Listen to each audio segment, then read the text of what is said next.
afiado e, quando deformado, trabalhado novamente. A possibilidade de remodelar o material também representava uma mudança mental profunda. Com a pedra, o artesão trabalhava principalmente retirando matéria. Cada lasca removida era definitiva. Com o metal surgia outra lógica. O objeto podia ser aquecido, deformado, corrigido e transformado novamente. A ferramenta deixava de ser apenas algo talhado da natureza e passava a ser um material cujo formato podia ser controlado de maneira muito mais flexível. Mas o cobre puro tinha uma fraqueza. Era relativamente macio. Uma lâmina podia entortar diante de materiais mais resistentes. A solução surgiu quando artesãos descobriram que a mistura de cobre com uma quantidade menor de estanho criava uma liga muito mais dura e resistente, o bronze. Em proporções próximas de 9 partes de cobre para uma de estanho, surgia um material capaz de produzir armas, escudos, ferramentas agrícolas e instrumentos de trabalho muito superiores aos de cobre puro. Durante cerca de 2000 anos, o bronze se tornou um dos materiais fundamentais das primeiras grandes civilizações. Ele acompanhou o crescimento das cidades, dos reinos, da escrita e dos impérios. Espadas, cinzéis, arados e peças de proteção podiam ser fabricados com uma resistência que a pedra e o cobre isoladamente não ofereciam. Só havia um problema. O bronze dependia de dois metais e o estanho era muito mais difícil de encontrar. As jazidas de estanho estavam concentradas em regiões Corre aqui, Arthur. distantes umas das outras.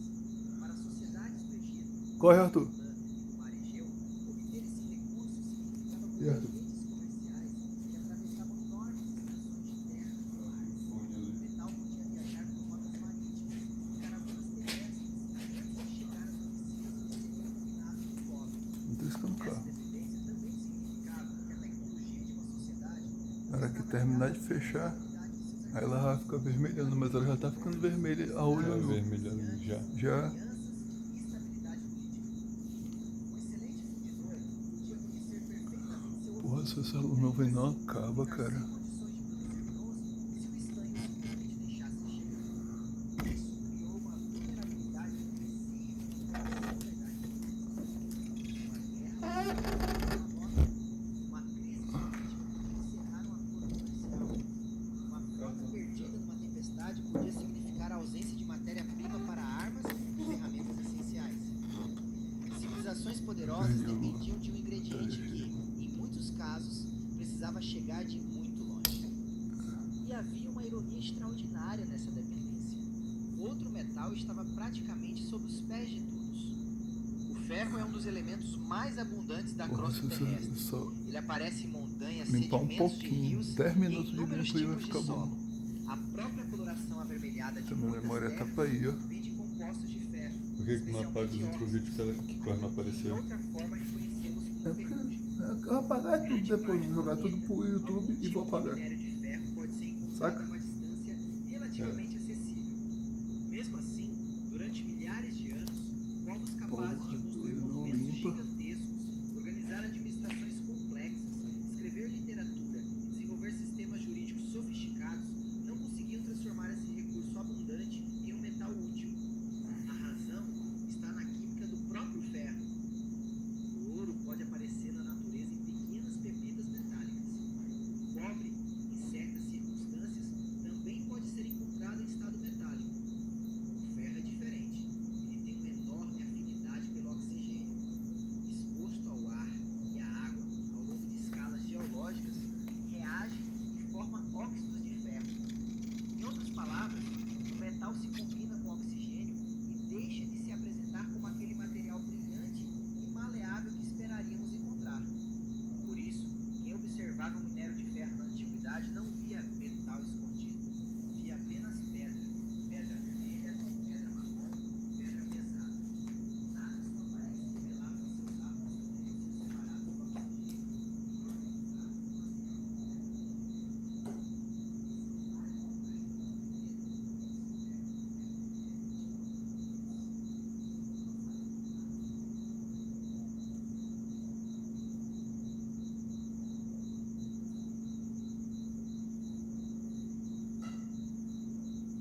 Tirar esse ferro da pedra exigia uma solução muito mais difícil. A metalurgia do cobre havia ensinado uma ideia poderosa.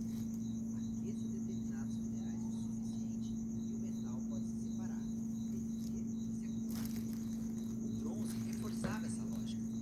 O cobre funde em torno de 1085 graus Celsius, enquanto muitas ligas de bronze podem fundir a temperaturas mais baixas, próximas de 950 graus. Fornos e fornalhas da Idade do Bronze foram desenvolvidos dentro dessa faixa térmica. Fornos de cerâmica também podiam alcançar temperaturas acima de 1000 graus, suficientes para fundir cobre e bronze e permitir que esses metais fossem vertidos em moldes. O ferro, porém, não obedecia às mesmas regras práticas. O ferro puro funde a aproximadamente 1538 graus Celsius. Essa diferença de várias centenas de graus não era um pequeno detalhe técnico, era uma barreira fundamental. Um forno perfeitamente adequado para fundir cobre continuava muito distante da temperatura necessária para transformar ferro em líquido. Melhorar um pouco o combustível ou manter o fogo por mais tempo não resolvia o problema. Era necessário alcançar uma condição completamente diferente. Imagine a frustração de um metalurgista antigo, aplicando ao minério de ferro tudo aquilo que funcionava com o cobre. A rocha era colocada na fornalha. O fogo era alimentado. A temperatura subia. O material ficava vermelho e depois incandescente. E nada de metal líquido escorria para o fundo. O ferro permanecia sólido. Para alguém cujo conhecimento havia sido construído pela observação, a conclusão mais natural seria simples. Aquela pedra não servia para produzir metal. Se os minerais de cobre entregavam metal quando aquecidos e aquelas rochas avermelhadas não faziam o mesmo, parecia razoável classificá-las apenas como mais um tipo de pedra inútil e, de fato, tentar derreter o minério de ferro com a tecnologia disponível era uma estratégia destinada ao fracasso. A descoberta decisiva só aconteceu quando o processo deixou de depender da fusão completa. Esse é o ponto que torna a história do ferro tão surpreendente. Os primeiros produtores de ferro não precisaram atingir 1538 graus. Eles precisaram descobrir, sem compreender a química envolvida, uma maneira de separar o oxigênio do ferro enquanto o material ainda permanecia sólido. Mas essa solução não apareceu de uma vez. Ela foi preparada lentamente por séculos de aperfeiçoamentos em fornos construídos para outros objetivos. Metalurgistas queriam queimar combustível de forma mais eficiente, aumentar a temperatura, melhorar a produção de cobre, controlar melhor o fogo e reduzir perdas. Cada pequena modificação resolvia o problema imediato. Ninguém precisava imaginar que estava construindo a tecnologia que abriria uma nova era. Aos poucos, porém, essas melhorias começaram a alterar o que uma fornalha era capaz de fazer. O combustível mudou, a maneira de conter o fogo mudou, a entrada de ar mudou, as temperaturas aumentaram, o comportamento dos gases dentro do forno também mudou. E quando todas essas condições finalmente se combinaram, a velha pedra avermelhada deixou de ser apenas pedra.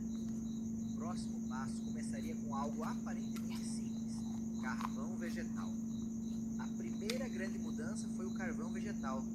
Em algum momento os artesãos perceberam que queimar madeira comum não era a única opção. Se a madeira fosse aquecida lentamente, com muito pouco oxigênio, ela perdia água e grande parte de seus compostos voláteis, deixando para trás um combustível rico em carbono. O resultado era o carvão vegetal.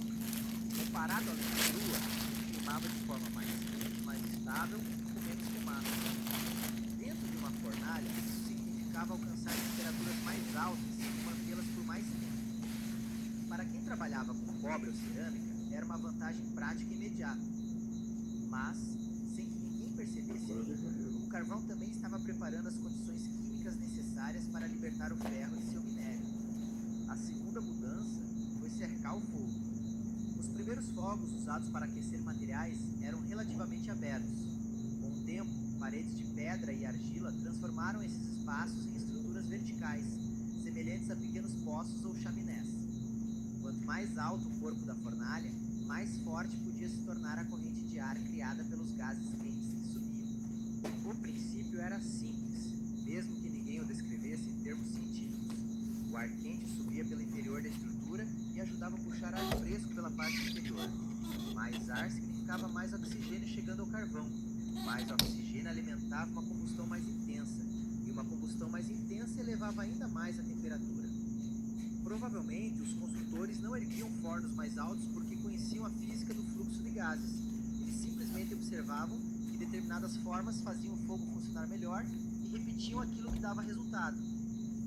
Então veio a terceira melhoria, talvez a mais decisiva: os foles. Rolos de couro podiam empurrar ar diretamente para a base da fornalha através de pequenos tubos de argila. Em vez de depender apenas da corrente natural, o operador passou a forçar oxigênio para dentro Já da limpa zona mais, onde o carvão ardia com maior Vai dar uma intensidade. limpadinha. Dá Antes uns de 10 minutos limpo aí. continuamente, os foles podiam levar uma fornalha de eixo a temperaturas próximas ou superiores a 1200 graus Celsius. Essas inovações não precisavam ter sido criadas com um ferro quente. Um fundidor de cobre queria um fogo mais eficiente. Um oleiro queria temperaturas mais constantes. Um artesão queria gastar menos combustível e perder menos material. Cada geração resolvia problemas concretos. E o conjunto dessas é provável que a descoberta seguinte não tenha acontecido em um único dia nem diante de uma única pessoa. Imagine uma fornalha alimentada com carvão vegetal, cercada por paredes de argila e recebendo ar de folhas. Em algum momento, rochas contendo ferro entraram nesse ambiente. Talvez tenham sido colocadas de propósito como fundente, ajudando a separar impurezas durante a produção de cobre. Talvez o próprio revestimento do forno contivesse argila ou pedras ricas em ferro. Lá dentro, a temperatura podia ficar entre 1000 e 1200 graus Celsius. Ainda não era suficiente para derreter ferro, mas não precisava ser. Em uma fornalha parcialmente fechada, o carvão nem sempre queima de maneira completa. Quando o oxigênio disponível é limitado, parte do carbono forma monóxido de carbono em vez de dióxido de carbono.